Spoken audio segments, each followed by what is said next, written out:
Mula Hilaga, Timog Silangan at Kanluran, saan mang dako ng daigdig naroon ng bawat isa, mula po dito sa Pilipinas, ang inyo pong lingkod, mundo at karunungan ay buong pusong naghahangad na naway ang lahat ay makapamuhay ng ligtas, mapayapa at maunlad.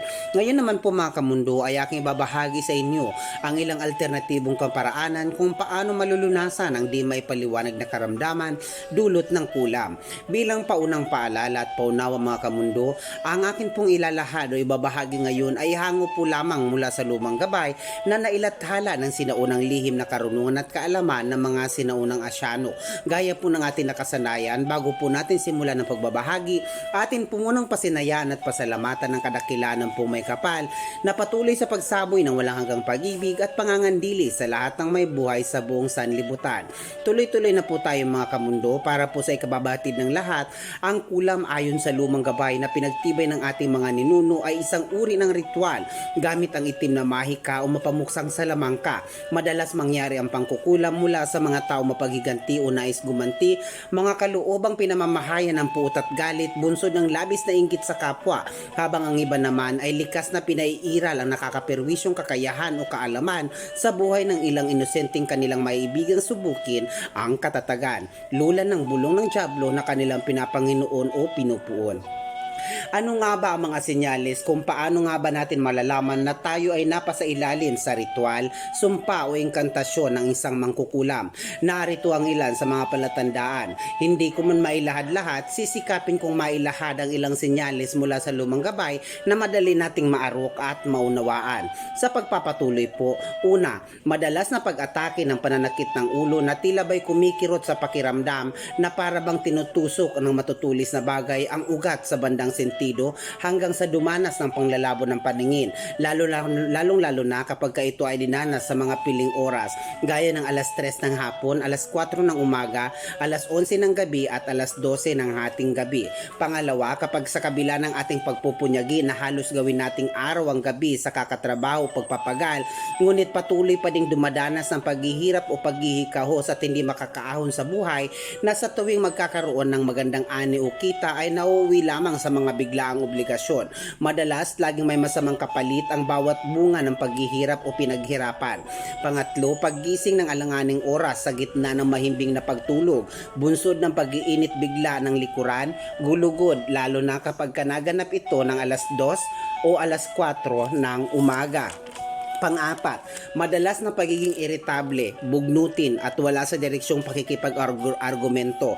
Nakalaunay bigla na lang magsasalita mag-isa at napapaluha o napapahikpi nang wala namang sapat na dahilan.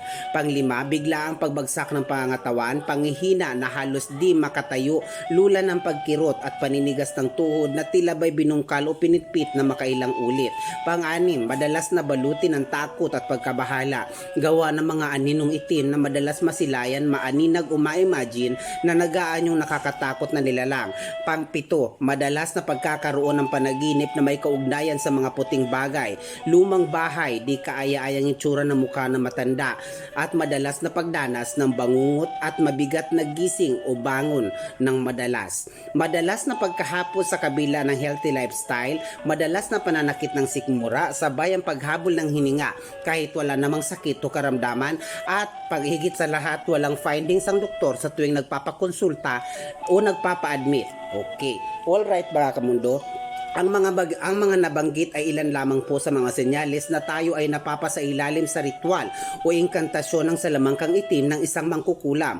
Kung may nais po kayong idagdag, hinihiling po ng inyong lingkod na maaari nyong i-comment ang ilan pang mga senyales na inyong naranasan o nalaman. At ngayon naman po ay aking ibabahagi sa inyo ang ilang alternatibong lunas kung sa tingin nyo po kayo ay biktima ng kulam. Ayon sa lumang gabay, sa mga araw ng Lunes, Martes at Huwebes lamang maghahanap ng halamang lubigan na inyong makikita sa screen. Hindi po kaaya-aya na kumuha ng halamang ito sa araw ng Martes at Biyernes, sapagkat mahigpit na pinagtitibay ng mga kukulam ang binuong inkantasyon laban sa kanyang biktima. Subalit ang halamang lubigan ay kaaya-ayang ipanglunas sa araw ng Martes at Biyernes upang mas tumalab ng walang hadlang ang naturang lunas. Inuulit ko po upang hindi po kayo maguluhan sa mga araw na akin nabanggit.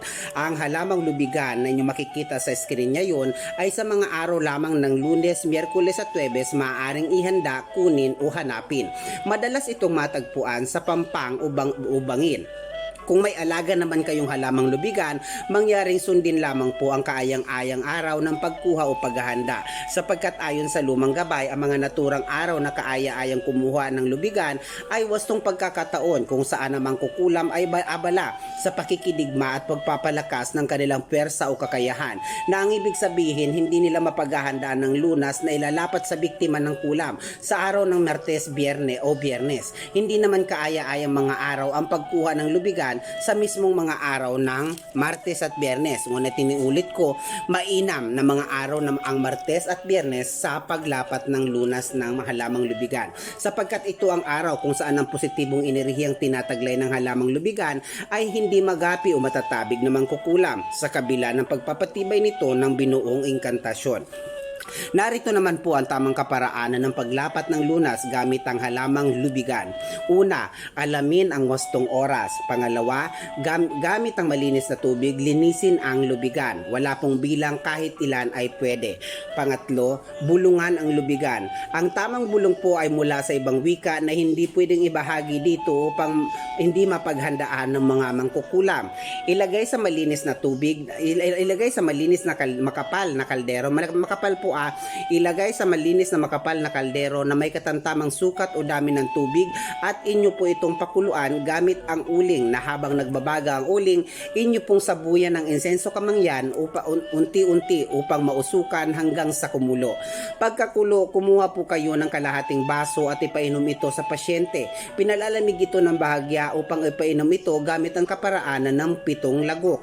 Walang labis o walang kulang, at umusal ng wastong bulong o dasal. Ang mga wastong dasal o wastong bulong po mga kamundo ay alam yan ng mga albularyo o kaya manggagamot.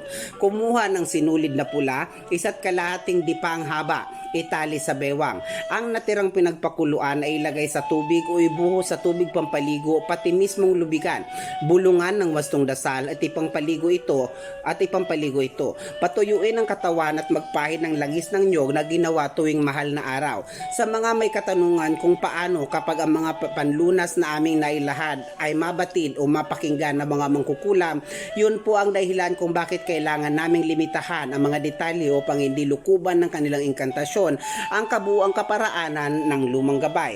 Marami pa pong alternatibong panglunas sa kulam ang nailathanan ng lumang gabay. Sa ibang pagkakataon po ay aking babahagi sa inyo kung paano gagamiting alternatibong panlunas ang orihinal na buto ng sinukuan, dahon ng atis, langka at iba pa. Ipinapayo din po ng inyong lingkod na mangyaring humingi ng tulong o payo sa mga may alam o manggagamot upang kayo ay magabayan, lalong-lalo na pagdating sa tamang oras, wastong oras at wastong dasal o bulong. Mga kamundo, hanggang sa ngayon ay patuloy ang pag-argumento kung totoo nga ba ang kulam. Ang inyo pong lingkod ay malayang maghahayag sa inyo ng opinyon na sa anumang aspeto ng pagkakataon. Ang lahat po ng aking ibinahagi ay mga gabay po lamang, sapagkat alam naman po natin na ang lahat, ang may akda ng simula at wakas ay tanging Diyos po lamang na siya makatwirang hahatol o hukom sa mga landasin ng buhay na ating tinahak alinsunod sa inulman nating kapalaran. Totoo man po ang kulam o hindi, mainam na rin pong subukin natin ang ilang alternatibong kaparaanan.